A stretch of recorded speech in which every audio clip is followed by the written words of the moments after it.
The world is creation, the application of will against entropy, bringing life and beauty from the void.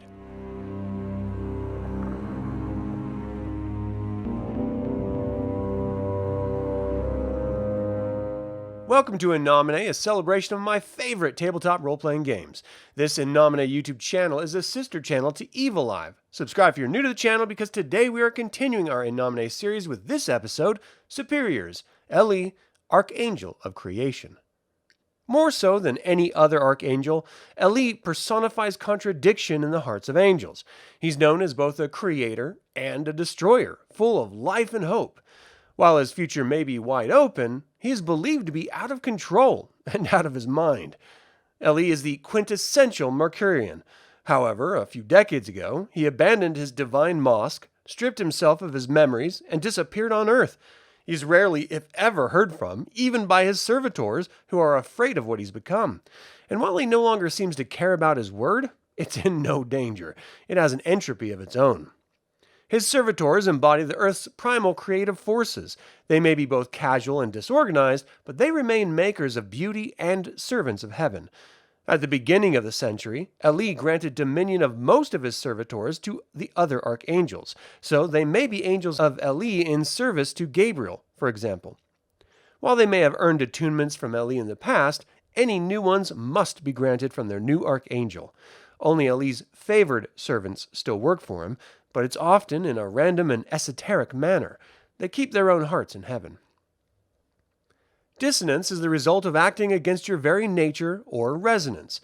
But servitors of archangels may also earn notes of dissonance by acting against their superior's will. In Ellie's case, he is an absentee archangel. He doesn't seem to care what his servitors do. They don't even generate dissonance from their temporary superiors. There are choir attunements that Ellie may have granted an angel before he left to Earth. The seraphim are able to recognize gifted individuals. They're sort of celestial talent scouts. On a check digit of 6, they know the full potential in a skill. Cherubim have a partially restricted attunement. They're able to hold an object and know exactly who made it and when. Ophanim are able to slow down or speed up the aging process. With contact, they can age something up to their precision and are able to heal a number of hits per day equal to their corporeal forces. Elohim know the secret of binding songs into objects, creating relics or reliquaries. This is done at a rate of 1 month per level of the song and or number of essence. The angel must also know the transubstantiation servitor attunement. Malachim are able to use anything they pick up as a weapon. It has power equal to the check digit of their perception for the duration of combat. Chiriotates are able to perform the celestial song of form with no essence cost.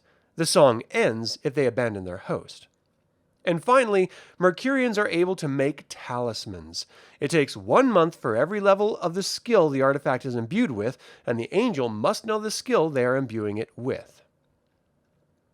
There are only 2 servitor attunements Ellie has awarded faithful servitors in the past. The first is abracadabra. You're able to create base matter from nothing. For every essence spent, 1/10 of an ounce of rare mineral, 1 cubic foot of common metal or material, or 1 cubic yard of simple, mundane, and common earthly substance is created. It's created up to 1 hex away, but it must be within sight, and there must be enough room for it. The second servitor attunement is transubstantiation. The angel may imbue inorganic elements with complex organic energies of life, meaning that for each point of essence spent, they may convert 1 quart of common liquid into a complex organic solution like wine or blood, or a cubic foot of common material into common organic patterns like bugs. Ellie does not offer distinctions to his servitors. Any servitor working for another archangel has to work twice as hard to be recognized to be awarded a distinction from them. Ever since Ellie abandoned heaven, his reputation and influence has plummeted. Many celestials see Ellie's servitors to be latter-day Grigori, corrupted by the delights of the flesh. Dominic has cracked down on archangels in the last decade, and his eyes are firmly set on Ellie and his servitors. Ellie is allied with Jordi and Novalis. associated with Janus, Yves, and Blandine, and hostile to no one. There are 3 basic rites that Ali grants his servitors to regain essence. The first is succeeding at 3 precision-based skills in a row. The second is to spend an hour having consensual sex. And the third is to calm a group of more than 3 crying children. It is not common for anyone to be successful in evoking LE.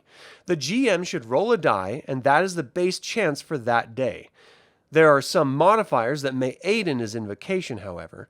You may have a paintbrush or musical instrument on you, hold some form of unused birth control, help a human family get along with each other, have a blueprint of a building you're standing in, have the work of a blind sculpture, or have a unique plant, animal, or mineral on you. As you can tell, Ellie is a bit of an absentee superior, but that may be the perfect superior for your game session or character concept. I would definitely recommend having Ellie as your character's superior. After all, you could still work for another. Thank you for watching today's In Nomine episode. Subscribe and ring the bell if you're new to the channel. Don't forget to click the like button and comment to let others learn about this award-winning role-playing game and this channel. And as always, remember that evil spelled backwards is live, so get out there and be evil.